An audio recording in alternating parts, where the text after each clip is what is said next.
ബിജോസ് ഫാമിലിയുടെ പുതിയൊരു വീഡിയോയിലേക്ക് എല്ലാവർക്കും സ്വാഗതം. അപ്പോൾ നമുക്കിന്ന് പുതിയൊരു 4 മണി പലഹാരം ഉണ്ടാക്കിയാലോ. ബാക്കി വന്ന ഇഡലി കൊണ്ടാട്ടോ. ബാക്കി വന്ന ഇഡലി കണ്ടിട്ട് ആരും വിഷമിക്കേണ്ട.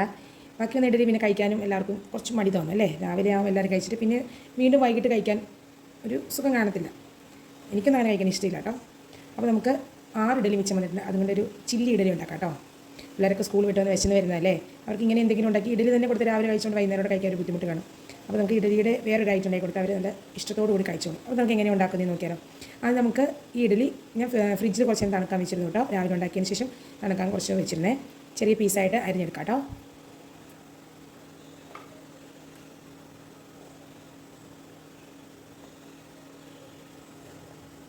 ഇങ്ങനെ ക്യൂബ്സായിട്ട് വേണം അരിഞ്ഞെടുക്കാൻ കേട്ടോ. ഒത്തിരി വലുത് വേണ്ട, ഒത്തിരി ചെറുത് വേണ്ട കേട്ടോ. ഇങ്ങനെ അരിഞ്ഞെടുത്താൽ മതി. അങ്ങനെ നമുക്ക് എല്ലാ ഇഡലി അരിഞ്ഞെടുക്കാവേ.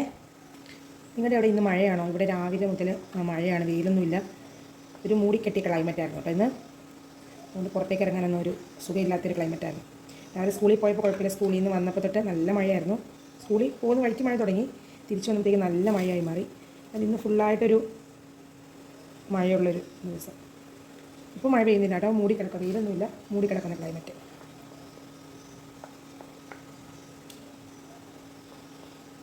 ഇഡലിയുടെ മാവരയ്ക്കുമ്പോൾ നമുക്ക് പച്ചരി ഉഴുന്ന് മാത്രം ഇടാതെ നമ്മുടെ ചെറുപയറുണ്ടല്ലോ, പച്ച കളറിലുള്ള ചെറുപയർ ചേർക്കാം, സാമ്പാർ, ചീര, കറിവേപ്പില അങ്ങനെയൊക്കെ ചേർത്ത് ഇടുവാണെങ്കിൽ മുതിര നല്ല പ്രോട്ടീനും കിട്ടിക്കോളും പിള്ളേർക്ക്. അതൊന്നും കഴിക്കില്ലാത്ത പിള്ളേർ ഇങ്ങനെ അരച്ച് ഇഡലിയുടെ കൂടെ ചേർക്കുമ്പോൾ അതൊന്നും അറിയില്ലല്ലോ നമ്മൾ, അപ്പോൾ കഴിക്കുകയും ചെയ്തോളൂ. നല്ലൊരു സാമ്പാറോ ചട്നിയോ അങ്ങനെയൊക്കെ ഉള്ളൊരു സൂപ്പറായിരിക്കും. അങ്ങനെ അരച്ച് കുട്ടികൾക്ക് ഇഡലി ഉണ്ടാക്കി കൊടുക്കണം. അപ്പോൾ നമ്മുടെ ഇഡലി ഫുള്ള് ഇങ്ങനെ കട്ട് ചെയ്തെടുത്തിട്ടുണ്ട് കേട്ടോ. നമുക്കൊരു വേറെ പാത്രത്തിലേക്ക് മാറ്റി കൊടുക്കാവേ. പിന്നെ ഞാൻ ക്യാപ്സിക്കം എടുത്തിട്ടുണ്ട്. ക്യാപ്സിക്കം ഇവിടെ ചെറുതായിട്ട് ഫ്രിഡ്ജിൽ ഇരുന്ന കേട്ടോ. ഞാൻ അരിഞ്ഞ് ഇന്നലെ ചില്ലി ചിക്കൻ ഉണ്ടാക്കിയതിൻ്റെ മിച്ചം കുറച്ചിരുന്ന കേട്ടോ. ഇത്രയേ ഉള്ളൂ. ഇത് വെച്ച് നമുക്ക് അഡ്ജസ്റ്റ് ചെയ്യാം. പിന്നെ ഇതുപോലെ തന്നെ നമുക്ക് നമ്മുടെ സവാളയും ചെറിയ ക്യൂബ്സായിട്ട് അരിഞ്ഞെടുക്കാവേ. കുറച്ചും കൂടി ചെറിയ പീസാക്കാം. പെട്ടെന്ന് ഉണ്ടാക്കാൻ പറ്റും കേട്ടോ. അതായത് ഇഡലി കൊണ്ട് തന്നെ ഒത്തിരി ഐറ്റംസ് ഉണ്ട്. ഇഡലി ഇങ്ങനെ ചെറുതായിട്ട് കട്ട് ചെയ്തിട്ട് കോൺഫ്ലോറും മൈദയൊക്കെ ഇട്ടിട്ട് എണ്ണയിലിട്ട് ഫ്രൈ ചെയ്തെടുത്ത് നല്ല സൂപ്പറായിട്ടാവും. ബാക്കി വരുന്ന ഇഡലി അങ്ങനെ ചെയ്തെടുക്കാനും നല്ലതാണ്. പിന്നെ ഓയിലിൽ ഒത്തിരി ഫ്രൈ ചെയ്ത് കൊടുക്കണ്ടല്ലോ എന്ന് കരുതി ഇങ്ങനെ ചെയ്യുന്നതേ ഉള്ളൂ കേട്ടോ. അങ്ങനെ ചെയ്താൽ ഞാൻ ഇടയ്ക്ക് അങ്ങനെ ഉണ്ടാക്കാറുണ്ട്. അതും ടേസ്റ്റ് തന്നെയാണ് കേട്ടോ. നമ്മുടെ സവാള നമുക്ക് ക്യൂബ്സായിട്ട് അരിഞ്ഞെടുക്കാവേ. ഒത്തിരി പണിയൊന്നും ഇല്ലാത്ത ഐറ്റം നമുക്കൊക്കെ ഉണ്ടാക്കാൻ തോന്നുമല്ലോ. വിശന്ന് വരുമ്പോൾ ഇങ്ങനെയൊക്കെ കിട്ടുവാണെങ്കിൽ അവർക്ക് സന്തോഷമാവും. ബേക്കറി പലഹാരം കഴിക്കുന്നേക്കാളും എല്ലാം കൊണ്ട് നല്ലതാണല്ലോ നമ്മളിങ്ങനെ വീട്ടിലുണ്ടാക്കുന്ന ഐറ്റംസ് കഴിക്കുന്നത്. നമ്മൾ സ്കൂളിൽ വിട്ട് വന്നിട്ട് ചോറ് ഉണ്ണുന്ന പരിപാടിയൊന്നും ഇല്ല കേട്ടോ. സ്കൂളിൽ പോകുമ്പോഴും ചോറ് ഉണ്ണുന്ന പരിപാടിയില്ല. രാവിലെ എന്തെങ്കിലും ബ്രേക്ക്ഫാസ്റ്റ് ഇങ്ങനെ ഉണ്ടാക്കും, അത് കഴിക്കത്തേ ഉള്ളൂ കേട്ടോ. ഞങ്ങളുടെ ചെറുപ്പത്തിലാണെങ്കിൽ ഞങ്ങൾ ചോറുണ്ടിട്ട് സ്കൂളിൽ പോകുന്ന പരിപാടി ഞങ്ങൾക്ക് വലിയ താല്പര്യമില്ലാത്ത കേട്ടോ. ചില കുട്ടികൾ സ്കൂൾ വിട്ട് വന്നിട്ട് ചോറുണ്ടെന്ന് കാണാം. അത് ഞങ്ങൾക്ക് താല്പര്യമില്ല. ഇവിടെ ആരും അങ്ങനെ കഴിക്കില്ല കേട്ടോ. ഇവിടെ എന്തെങ്കിലും പലഹാരം ഉണ്ടാക്കുകയാണെങ്കിൽ എന്തെങ്കിലും ബേക്കറി ഐറ്റംസ് അങ്ങനെ കഴിക്കത്ത് മാത്രമേ ഉള്ളൂ കേട്ടോ. ചോറ് ഉച്ചയ്ക്കും രാത്രിയിൽ മാത്രമേ കഴിക്കത്തുള്ളൂ. ഞങ്ങൾ രാത്രി വരെ ചപ്പാത്തി കണ്ടിട്ട് രാത്രിയിൽ ചോറ് ഞങ്ങൾ ഒഴിവാക്കുകയെ എടുക്കാം കേട്ടോ. നമ്മൾ ഉണ്ടാക്കിയിട്ട് കൊച്ചു TV കണ്ടോടാ. അപ്പോൾ നമ്മുടെ ഇതെല്ലാം അരിഞ്ഞ് കഴിഞ്ഞിട്ടുണ്ട്. നമുക്ക് കുക്ക് ചെയ്യാൻ തുടങ്ങാവേ. അപ്പോൾ നമുക്ക് കുക്ക് ചെയ്യാൻ സ്റ്റാർട്ട് ചെയ്യാം കേട്ടോ. നമ്മുടെ പാൻ എടുത്ത് വെച്ചിട്ടുണ്ട്. ഫ്ലെയിം ഓൺ ആക്കി കൊടുക്കുക. നമ്മുടെ പാനൊന്ന് ചൂടാകട്ടെ. കുറച്ച് ഓയിൽ ഒഴിച്ച് കൊടുക്കാം കേട്ടോ.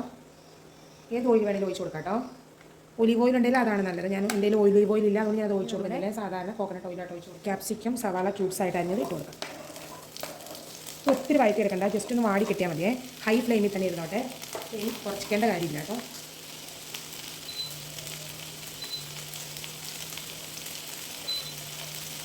നമുക്ക് ആവശ്യമായിട്ടുള്ള ഉപ്പിട്ട് കൊടുക്കാം.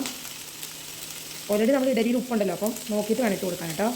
കുറച്ചിട്ട് കൊടുക്കാം. നമുക്ക് കുറവാണെന്ന് തോന്നിയാൽ കുറച്ച് കഴിഞ്ഞിട്ട് കുറച്ചും ഇട്ട് കൊടുത്താൽ മതി കേട്ടോ. നന്നായിട്ട് ഇളക്കി കൊടുക്കാം. ഒരാൾ കിച്ചണിൽ എല്ലാ പാത്രങ്ങളെല്ലാം എടുത്തുകൊണ്ട് പോയതായിരുന്നു കേട്ടോ കളിക്കാൻ വേണ്ടിയിട്ട്. തിരിച്ച് റീപ്ലേസ് ചെയ്യുന്നതാണേ.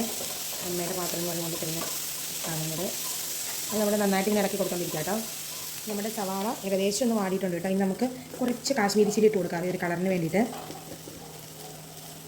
ഒത്തിരി ഒന്നും ഇട്ട് കൊടുക്കണ്ട, ഇച്ചിരി ഇട്ട് കൊടുത്താൽ മതി. അത്രയും മതി. നന്നായിട്ട് ഇളക്കി കൊടുക്കാം. നമ്മുടെ പൊടിയുടെ ഒരു പച്ചമുളക് സോയാ സോസ് കേട്ടോ. സോയാ സോസ് 1 സ്പൂൺ ഒഴിച്ച് കൊടുക്കാം.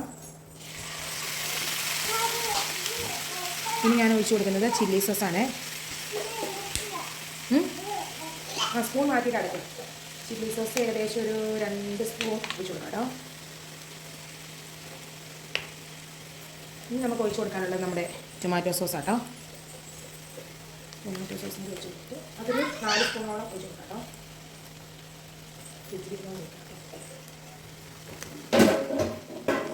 നന്നായിട്ട് ഇളക്കി കൊടുക്കാം. നല്ല തിളച്ച വെള്ളം കുറച്ച് ഒഴിച്ച് കൊടുക്കാം.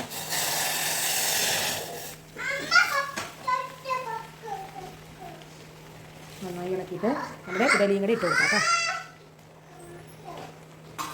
ഇഡലിയും കൂടി ഇട്ടിട്ട് നന്നായിട്ട് ഇളക്കുക.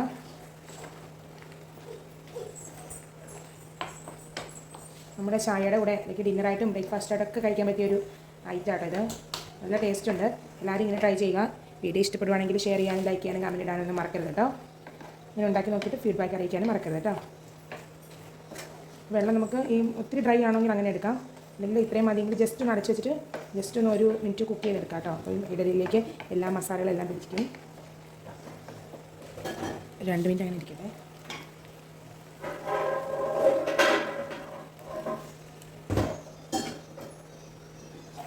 നമ്മുടെ ഓക്കെ ആയിട്ടുണ്ട് കേട്ടോ ഫുഡ്. നമുക്ക് കുറച്ച് ഷുഗറും കൂടെ വിതറാവേ. ടേസ്റ്റിന് വേണ്ടിയിട്ട് 1 നുള്ളി ഷുഗർ.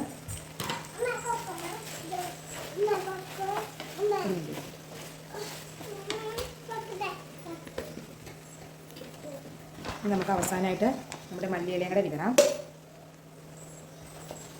നമ്മുടെ ടേസ്റ്റി ഹെൽത്തി ആയിട്ടുള്ള ചില്ലി ഇഡലി റെഡി ആയിട്ടുണ്ട്.